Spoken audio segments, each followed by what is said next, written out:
Napakalinis itong CB na to. Pakalinis nito, oh. Binalatan talaga yan. Balat lahat. Di niya alam na kinalas yung makina niya. Tanggal sigunyal, ah. Tanggal transmission, ah. Gulat na yun. Maandar na yung motor niya.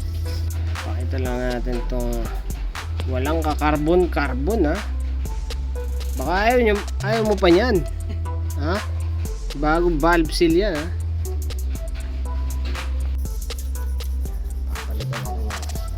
Oil seal, brother. Hindi mo alam na ginagawa na yung motor mo, brother. Bagong chain, ha. Palit ng bagong chain, ha. Di-request niya, eh. Palit ng bagong chain.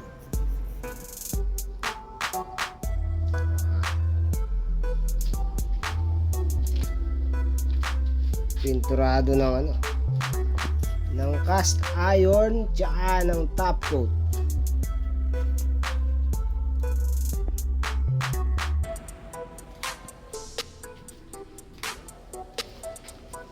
Hindi niya alam na pininturado yan. Hindi niya alam na binabay makina, eh. Itong block pinturado na, kaso may napansin ako na negats niya. Mga negats na, eh.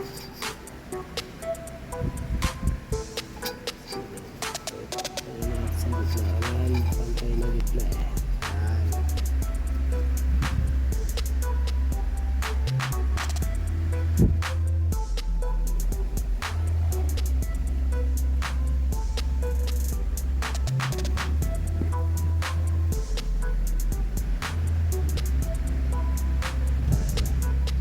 Negats, ah. Ano siya, nasa gitna. Pagitan ng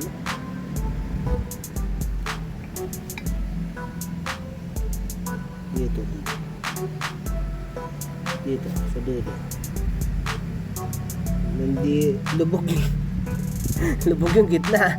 Kaya siguro merong to, watermarks, eh. Kakapaayos lang namin ng makina nito. Kaka-machine lang nito. Karoon ng watermarks. Nag-overheat to. Hindi lang sinasabi ng tropa to, tsa. Baka hindi niya napapansin.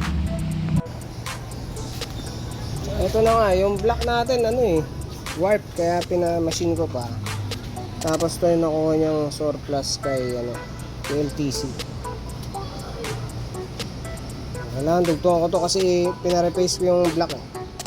So baka lumapit na yung piston nun. Kaya kailangan medyo kumapal yung ilalim para malalagyan ko na ito. Tsaka yung paper gasket.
buo na, no? Ito, nakapag valve clearance na ako. Ang problema ko, ito, nakaangat.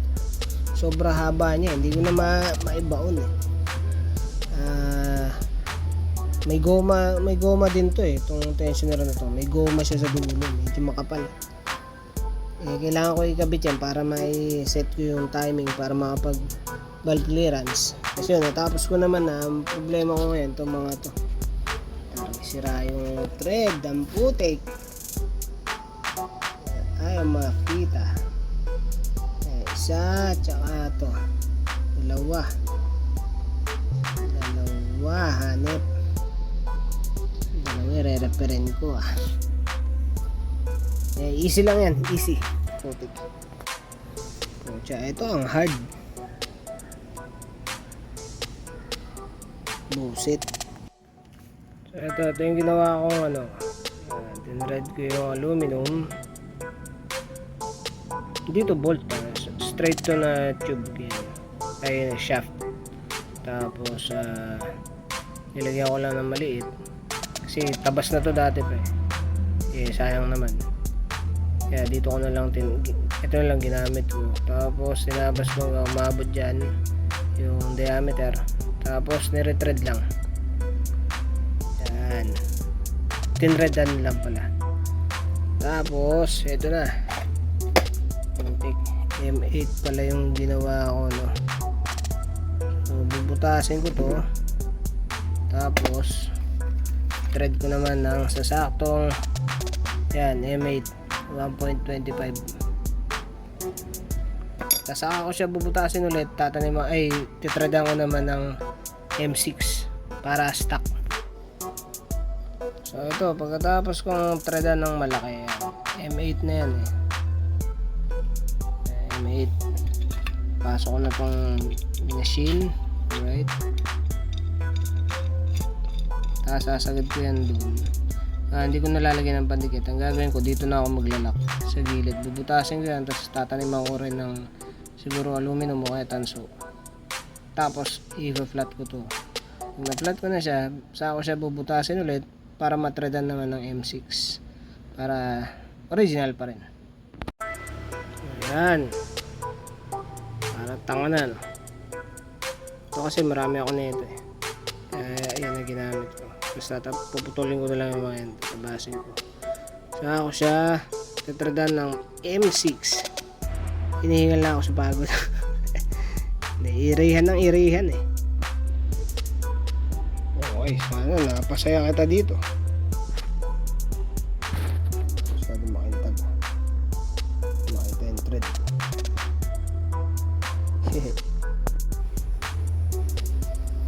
Ayos ba? Ayos ba, tol? Ha? Motor mo talaga yan. Ha? Pinturada yan hanggang ilalim, ha? Tapos nirepair ko na to yung sa drain plug. In-order ko pa yung drain plug mismo. Stainless lahat yan, Brotherhood. Sa bagong gasket syempre.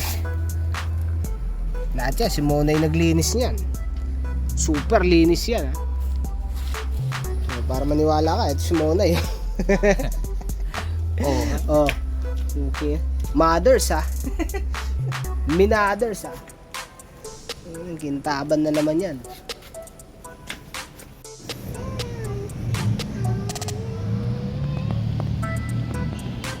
Nakalinis yan, Brotherhood.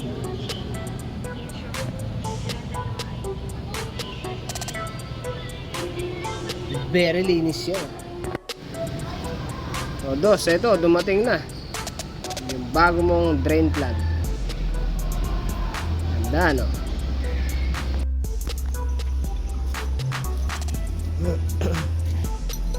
So ito yung nabili kong drain plug.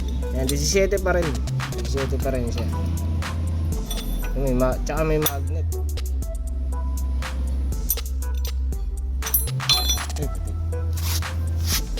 17 pa rin siya. Nahirap. Ito problema, putik. Ito yung na-order niya na tensioner. Tapos ganito yung tsura ng original.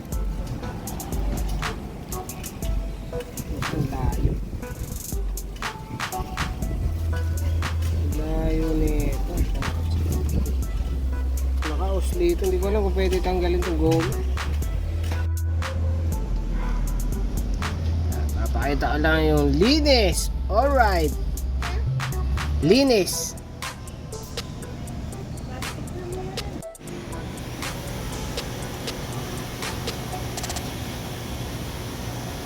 Ganda no? Wala na, nasira na yung namin, yung surprise. Binidyo ng tropa, sinend sa group.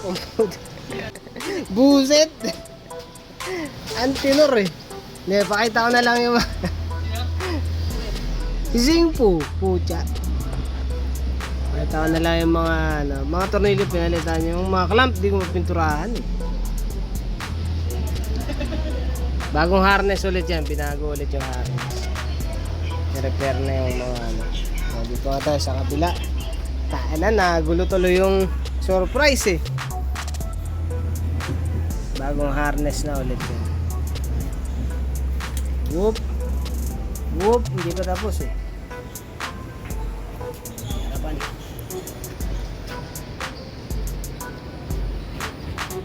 Makina natin napahusay. Alright. Ano? Tapusin natin video dito. Wala na eh. Wala na saysay. Buset. So ito, bitinin na muna natin yung video. Hanggang dito na lang. Sikasuin ko pa yung carb nito. Hose na lang naman kulang nito. Tapos karga na ng langis, gasolina. Tapos sikasuin ko yung preno, tsaka bearing, tsaka T-post bearing pa pala. Tapos okay na, pwede na road test. Harness, tapos na. Alright.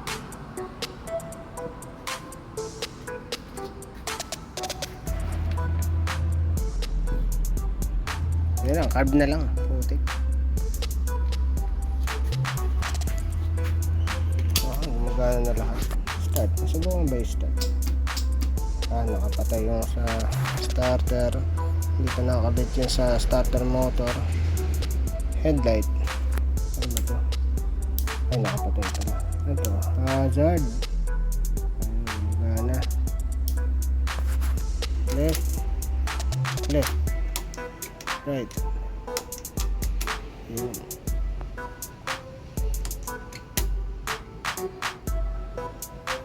Ang kulang ng ilaw dito.